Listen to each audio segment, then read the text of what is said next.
So good morning, everyone. My name is Meera Dalka, and I'm going to be talking to you guys about the keys to getting started and succeeding on a plant-based diet. So I want to start by asking you guys a question. Who here is on at least one prescription medication, by raise of hands? 2? 3 or more? Okay. Well, that's good news, and it's good news because you're here, and that means we can fix it. And by the time you leave, you'll have the tools to empower you to change your life and hopefully get off the medication.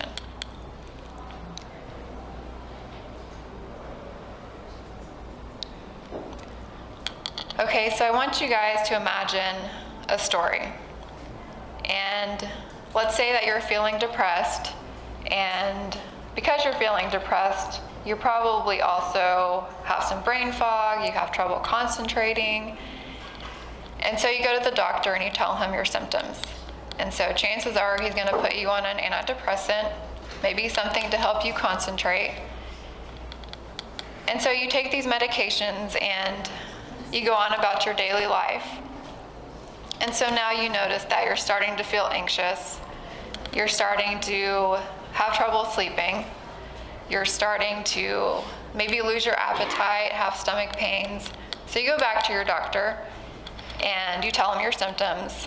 And so now maybe he gives you something for anxiety, something to help you sleep, something for your stomach pain, and maybe something to help you gain your appetite back. So now in a matter of weeks, you're taking 6 prescription medications, all of which could have probably been avoided had you just changed your lifestyle instead.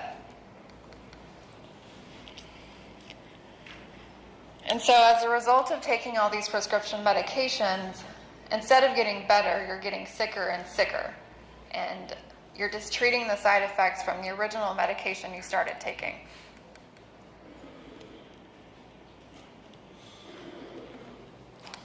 And so Dr. Wan touched on this, but doctors get very little to no nutritionals training in medical school. And they're trained to treat disease once it's occurred. They're not trained to prevent disease from occurring before it starts. And so I believe that America is over-medicated, overfed, and undernourished. And 95% of the disease in this room is caused by our lifestyle. And our bodies have the ability to heal themselves, but we just have to give them the correct nutrients.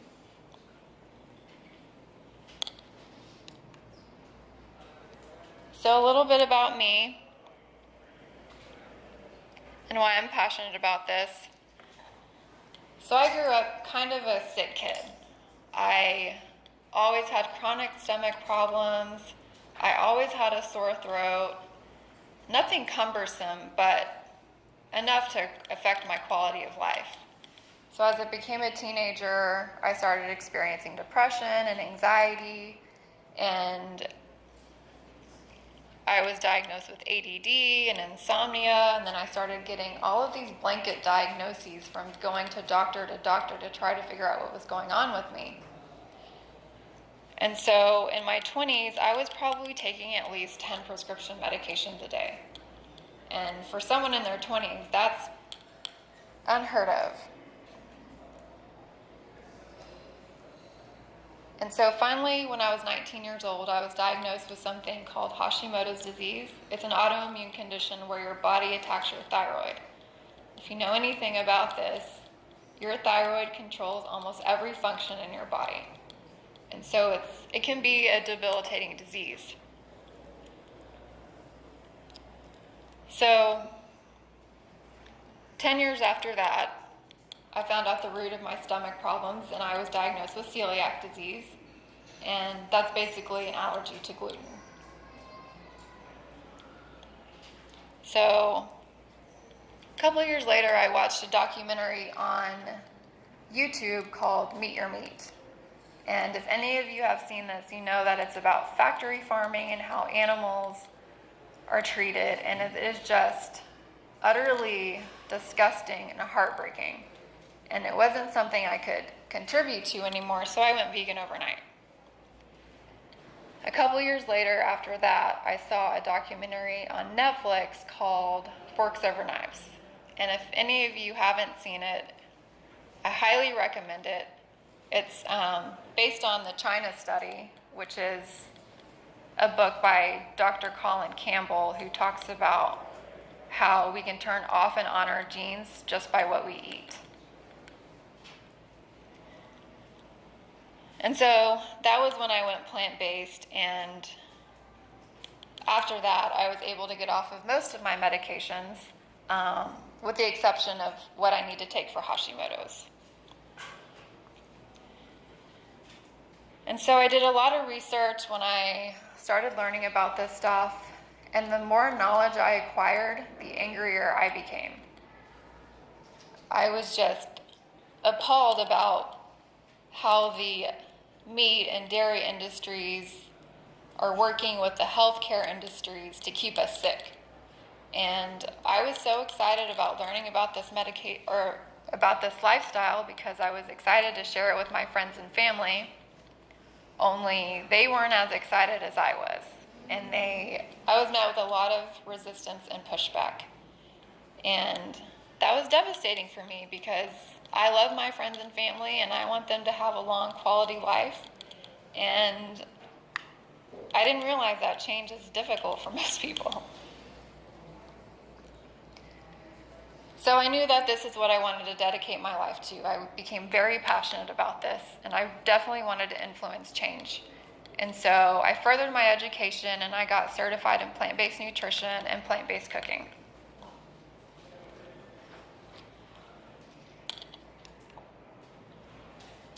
So let's dig in. 10 tips to create lasting change. Number 1, commitment. It's important to make this decision to commit to this lifestyle no matter what. It's important to remind yourself that you've been working against years and years of cultural conditioning, bad food choices, bad habits. And it's easier to do something when you go in 100%. Because if you have one foot in and one foot out, you're going to be constantly doing this dance of one foot in when you're indulging, and then you're covered in shame and guilt, and then you're over here and you're with your friends and they're all eating their burgers and fries while you're eating your plant-based meal and you're wondering what you're missing out on. So then you go indulge again and you're filled with shame and guilt and why did I do that and I feel like crap. And so you're just constantly doing this back and forth dance, and so it's just much easier, and studies have shown that if you do something 100%, you'll have a higher success rate. Number 2, understanding why.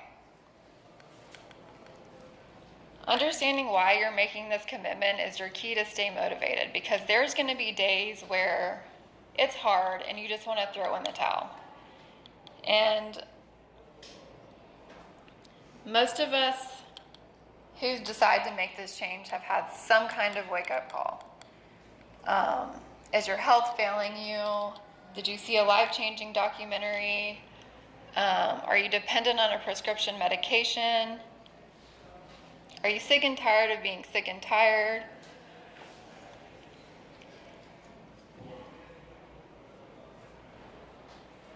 And so it's a slippery slope because it will be more and more difficult to get back on track if you're not remembering why.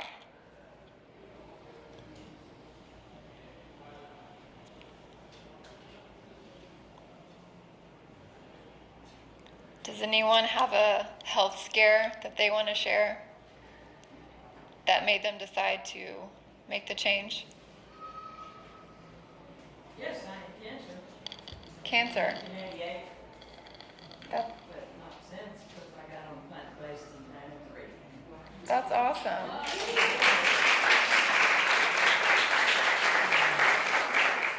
Congratulations, and thank you for making that change. I'm 88. That's amazing.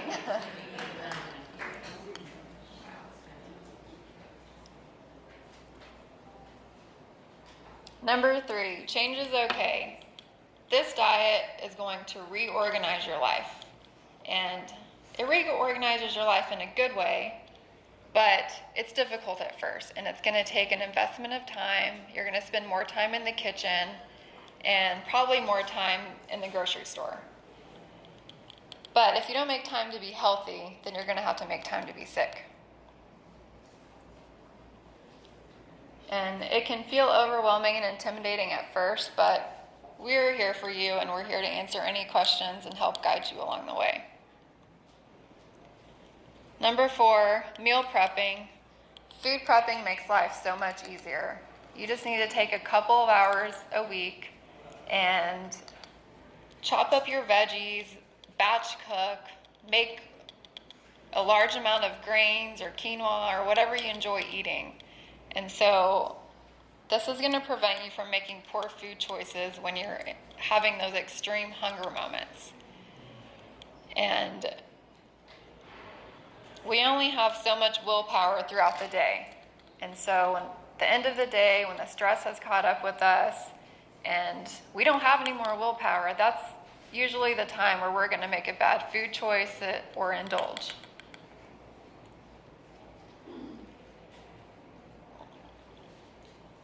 Number 5, have a health anniversary. There's a psychology to this. The more time you have under your belt, the more weeks, months, years, the more likely you are to stay committed to this. Number 6, stay strong. This is probably the most important of these 10 tips because you're going to receive a lot of pushback and criticism for your decision to change your lifestyle. And this isn't a reflection of you, but this forces other people to take a look at their own eating health habits. And no one likes to be questioned about how they're eating. And you could also be triggering their own negative body image or feeling that their habits are being judged by you. People don't want to be unhealthy alone. They want someone to be bad with them.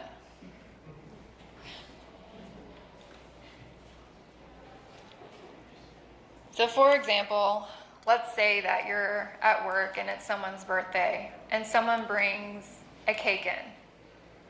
Everyone is expected to throw their health concerns out the window and indulge in the cake. And maybe there's 1 or 2 people that decide not to conform. And all of a sudden, everyone else feels that their unhealthy decision is called into question. And so your beliefs might start getting attacked because they feel threatened. But if you feel like you have to conform, take the piece of cake or whatever, go to your office and throw it away. And just remember, it's important to stay strong and confident in your decision because they're going to be paying for that cake with their health and you're not. Number 7, meal plan. If you fail to plan, you plan to fail.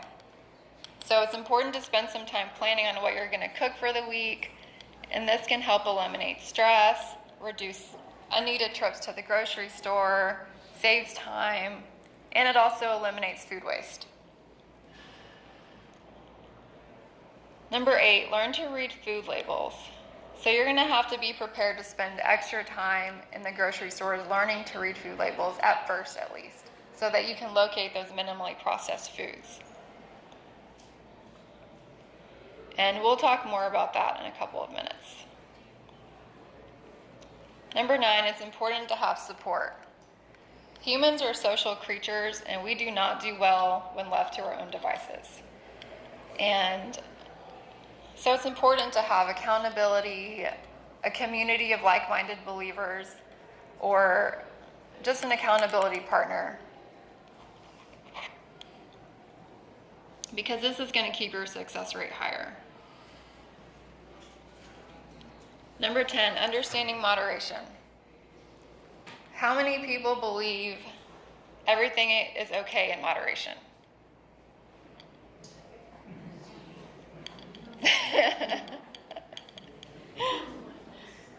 Okay, well, if you were remember nothing else about what I'm saying, write this down, keep it in the back of your head. Moderation kills. Moderation kills. So thinking that everything in moderation is okay is going to keep you sick. Nothing bad for you is good in moderation. So let's say that you have a bruise on your shin, and 3 times a day you're hitting that bruise with a hammer. Do you think that bruise is going to heal?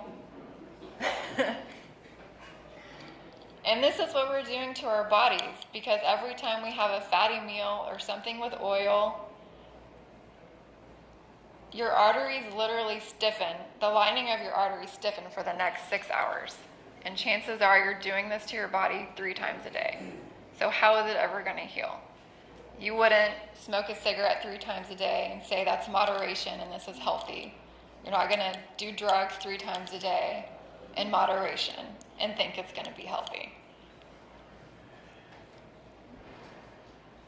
And it's especially dangerous if you already have heart disease. If you have high blood pressure, high cholesterol, cancer, moderation is not an option for you. And humans are not good at having just a little bit. And it's a slippery slope back to your old habits. So let's detox your kitchen. So you want to start by going through your entire kitchen and get rid of what you already know is unhealthy. And so when you're reading a food label and you don't know if it's unhealthy or not, just ask yourself, is this going to improve my health? If the answer is no, toss it. And if you don't know, toss it. The average American diet is actually 70% of processed food. So things to toss: chips, crackers, refined flour, store-bought pastries, processed breads, anything deep fried, anything with an ingredient you don't recognize, condiments with added oil or sugar, soda, this includes diet soda, and anything with too much salt, fat, or sugar all needs to go.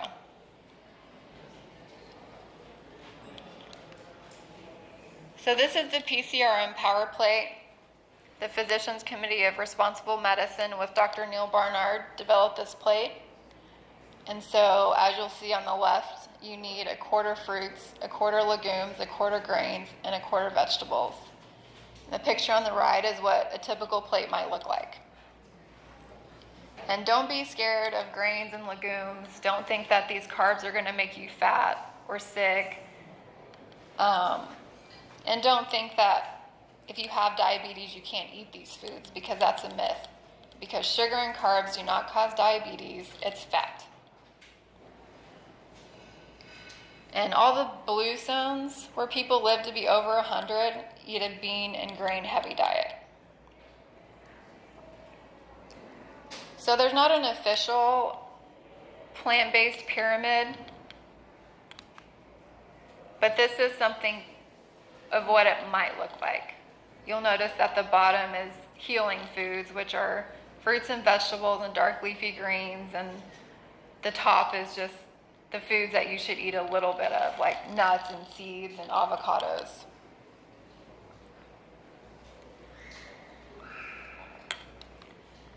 And this is a good resource if you're just starting out. It's Dr. Greger's Daily Dozen, and his website is nutritionfacts.org. He also has a free app for this. And basically, he takes each food that you should be eating and tells you how many servings you can have per day. And it's easy to track your progress on the app.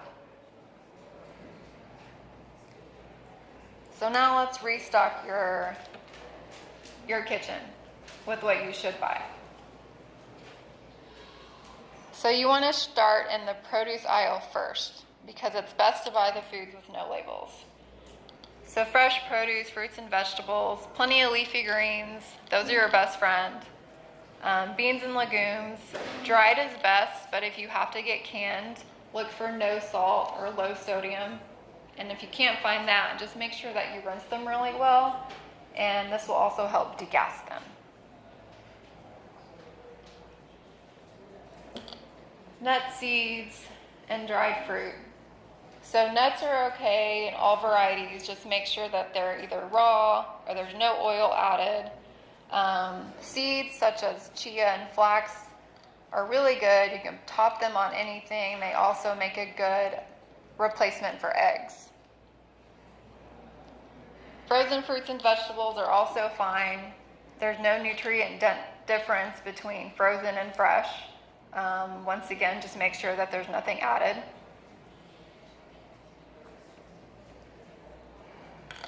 Bread, just make sure it says 100% whole grain breads. I recommend a brand called Ezekiel. It's a sprouted bread. There's no flour in it.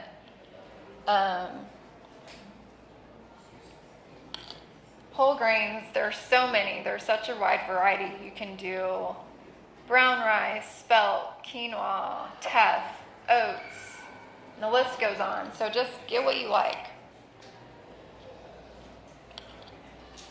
Whole grain pastas. Any 100% whole wheat pasta is fine. Grain-based pastas are also okay, such as quinoa or spelt or brown rice pasta. Tomato pasta sauces. These are difficult to find unless you're making your own that don't have oil or sugar. The only one I found is a brand at Trader Joe's that it's a fat-free spaghetti sauce, and there's no oil, there's no sugar, and it doesn't taste any different than what you would find at a typical grocery store.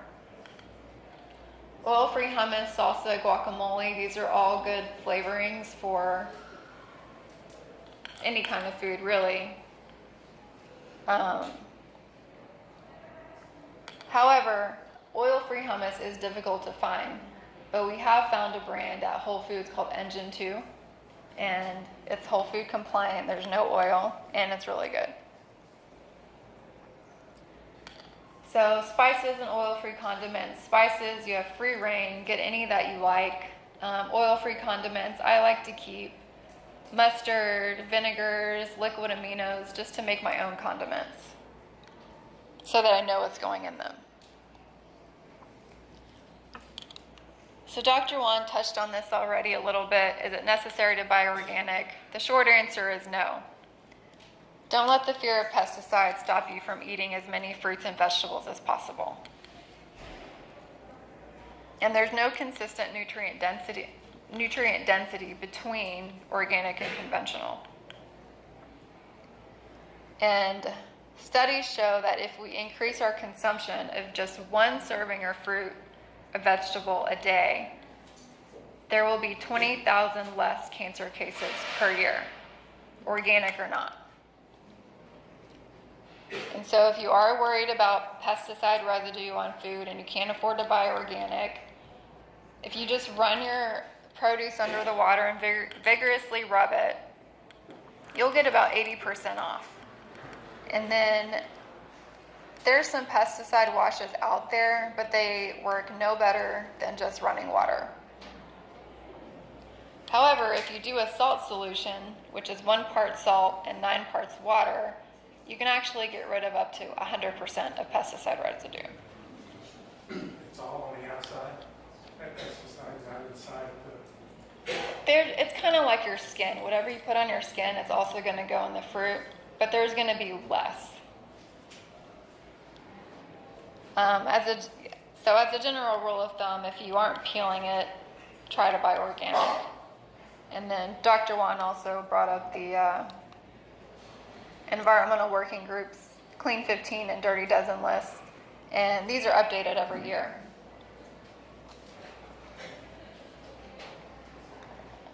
So how to read ingredient lists. So again, buying foods without a label is better. So if you think about it, how many commercials do you guys see for fresh produce? And when you're in the produce aisle, how many advertisements do you see making health claims for the produce? None. So when you are buying something with a label, reading the ingredient list is key. The shorter the ingredient list, the better.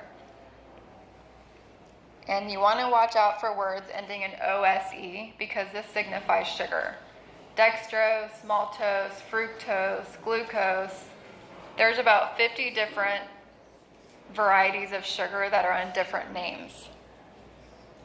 And many products contain multiple types. So as a rule of thumb, sugar should not be in the first 5 ingredients of the food. Ingredients are also listed in order of descending volume. So obviously the first ingredient is what there is the most of. The last ingredient is what there is the least of. However, food companies have gotten a little tricky. So if the first ingredient is flour and the next 3 ingredients are sugar, dextrose, and corn syrup, chances are that's going to be a higher volume than the flour.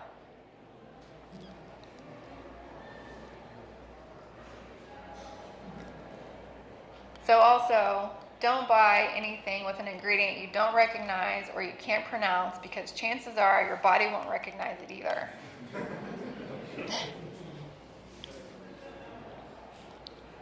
So when you're looking at a packaged food, don't believe the claims that are made on the front of it.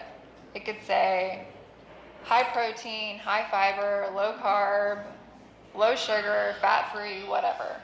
But that's just marketing and it doesn't tell the whole story. So that's why you have to read the ingredient list. So for grain-based products, if you don't see the word whole or sprouted in front of the grain or flour, it's probably refined. So you also want to look for bad fats. There's saturated fat from animal products such as dairy, cheese, lard, and butter. There's bad saturated vegetable fats such as cocoa butter, coconut, palm kernel oil. And then there's the worst, which is bad man-made fats. These are the trans fats.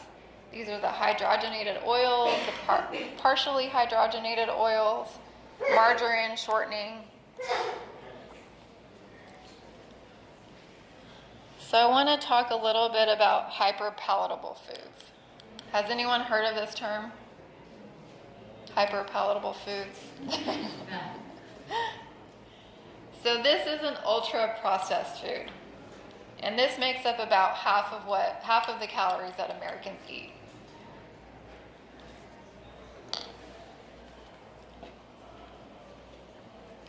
And so examples of ultra-processed foods are sodas, packaged snacks, ready-made noodles, frozen meals. They all tend to be mass-produced, and they offer very little satiety for the amount of fat that's in there.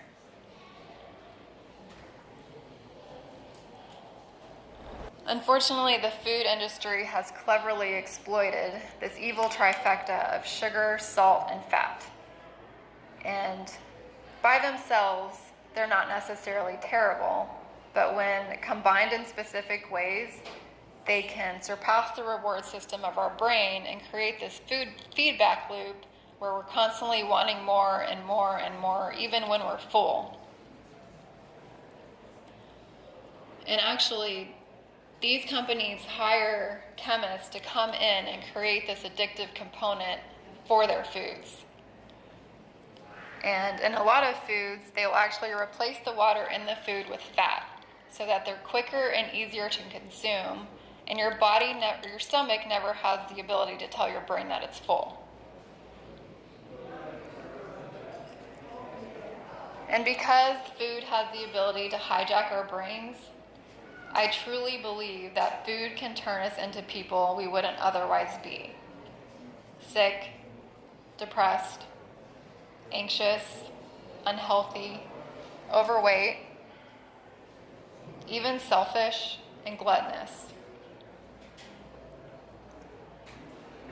So let's unpack this ingredient list together. How many types of sugar are listed here? in the ingredients, if you guys can see that. 2. Yes, 2. What are they? Sugar and dextrose, yes.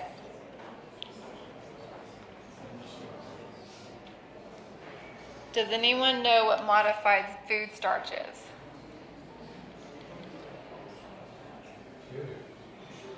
So basically, it's a starch or carbohydrate that's been chemically, enzymatically, or physically altered to extend the shelf life of your food and withstand different temperatures.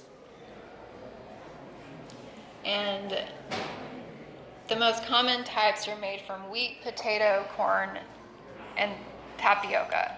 So if you're following a gluten-free diet, you want to stay away from modified food starch. Does anyone know what soy lecithin is? This is a pretty disgusting product. It's actually the waste product from the manufacturing process that produces soy oil. And it's extracted from the sludge that is left over after the oil undergoes a degumming process. And it's basically just a food emulsifier. It keeps the fat in the water from separating. So in and of itself, it's not necessarily a problem. However, they do use something called hexane to extract the emulsifier from the soy oil. And this is found in a lot of cleaning products. It's made from petroleum and crude oil. And to add insult to injury, this is then bleached from a dirty brown to a light yellow to make it more physically appealing. So leavening, it's just something to make foods rise. Monocalcium phosphate and sodium bicarbonate, basically these are just baking powder and baking soda. Dextrose, obviously another name for sugar. But however, this is made from genetically modified corn. So probably want to stay away from that. So decoding the nutritional facts label. So first we want to check the sodium content. Does anyone know what the recommended daily allowance of sodium is? Take a guess. 2,400? Anyone else? 1,500?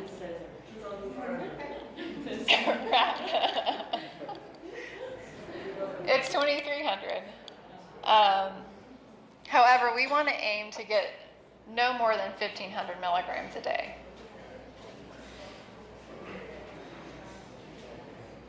And a general rule of thumb is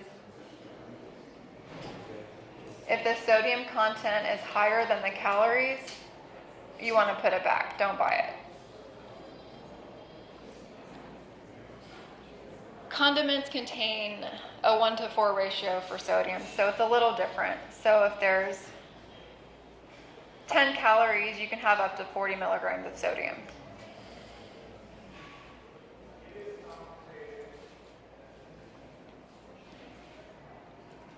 So now let's check the fat. So you don't want your calories to be 15% more of your daily allowance. And so to do this, you want to divide the total fat by the total number of calories. So does anyone want to do that math? 25%. Yes. So you'll divide 30 by 120, which is 0.25, multiply that by 100, and you've got 25%. So each serving of this bag is 25% fat. Next, check the cholesterol. If there's anything more than a 0 next to the cholesterol, then there's an animal product in it, and you want to put it back. Next, check the sugar. most plants have some naturally occurring sugars, but if the total amount of sugar starts approaching the total number of carbs, then that's a sign to put it back. So now let's check the fiber. Fiber is your best friend, and 97% of Americans do not get enough fiber. So as a general rule of thumb, I would suggest following the 5-to-1 fiber rule. So for every 5 grams of carbs, there should be 1 gram of fiber. So if something has 15 grams of carbs, there should be at least 3 grams of fiber. So how many grams of fiber should this bag have? 4. Yes, 4 to 5 grams.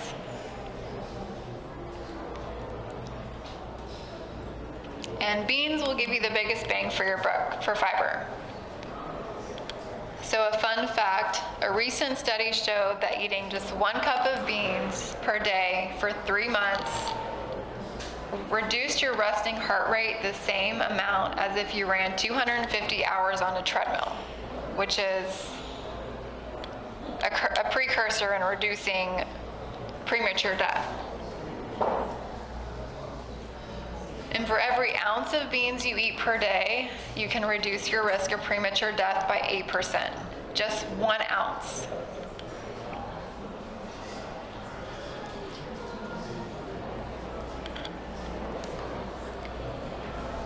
So has anyone heard of the produce section challenge? So this was created by Marley Ficorla, and he has a website, producesectionchallenge.com, and the goal is to eat only out of the produce sections. You're only eating fruits, veggies, nuts, and legumes. You can include fresh, frozen, canned, or dry. There's no meat, dairy, oil, added sugar, preservatives, or processed foods in the challenge. And so I've got a short video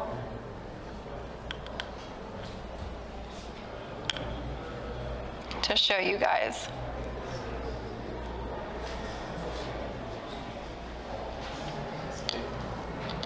Huh? What? Dr. Juan? Oh, yes, question for me? Can I get you to play that video? Oh, yeah. See, I'm drinking my smoothie. I'll get you more information about my anti-cancer super smoothie also.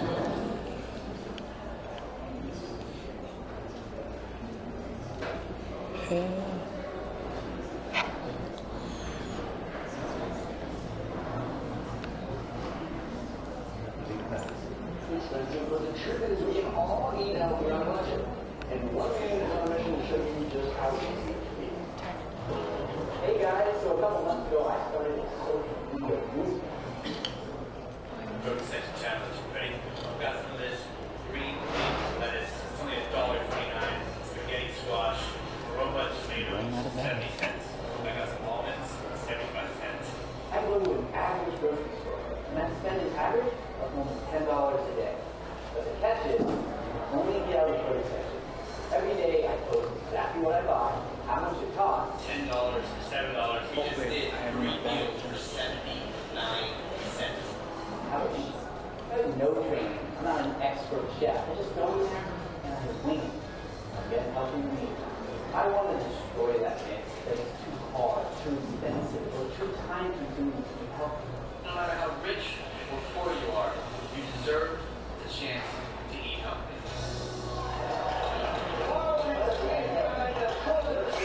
Challenge is here, and Marley, you are the best producer I've ever met. Yeah, I don't know what award you get for that, but that's pretty good. I love this though, because this concept is one when I knew you were coming on, I was excited about, because everyone always tells me the same thing. Oh, I wish I could afford to eat healthy.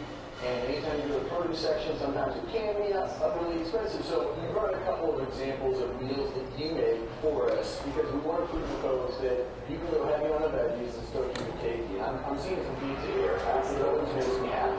It's really simple. I did oatmeal crust, and then be a binding agent. Where do you start, Marty? Where do you start? Well, he doesn't eat it all. I know. That's the good thing about the produce section, is that's really healthy for you. So. are going to say, are you getting enough protein with this diet? What is your answer to that? Absolutely. I think with the beans and the taro chip nachos, with beans and grains and so many of those lentils, you're going to get really, really quality protein. And there's almonds in here too, which, nice good fats, protein. So I got to get you some. This is really, really good. You would never know, and I've been into cauliflower crust pizza lately. I've never had oatmeal almond crust pizza, but you wouldn't know that this didn't have flour in it. Yeah, absolutely. I just really wish that your game plan allowed for nachos. Oh, wait! Nachos? So these are different because these are beet and taro chip nachos. So obviously there's no tortillas because I'm doing zero processed foods because everything is, the food in its original state. These are delicious. And I love taro and beet chips. I think it's a great substitute. Go back for seconds. Yeah, there we go. Love the black I got beans. one pan at least, right? We love It's it. a protein in black beans, healthy fats and avocado. And it's just beautiful to look at. There's so many nice, vibrant colors. Yeah. And we eat with our eyes. I think that's one of the funnest things about the Produce Section Challenge is, one is that I've tried a lot of fruits and vegetables that I've never even tried. And growing up only eating fruits and vegetables, that's surprising to me. Like I've had pepino melons. I didn't even know what that was until, the guys at the grocery store, when you go there for 53 straight days, you become friends with all of them. Right. And We got some new fat, Marley. yeah, so now I'm like VIP in the produce section. So they're like slicing fruits and vegetables and they're giving me things I never even thought I would try.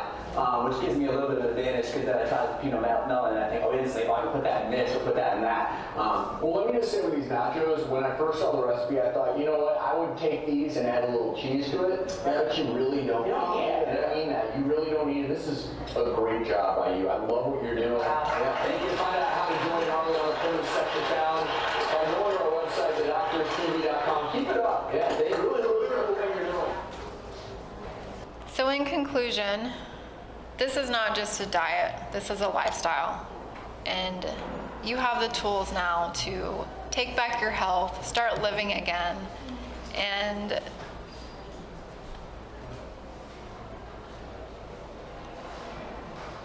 this is the only evidence-based diet that has been proven over and over to reduce chronic disease.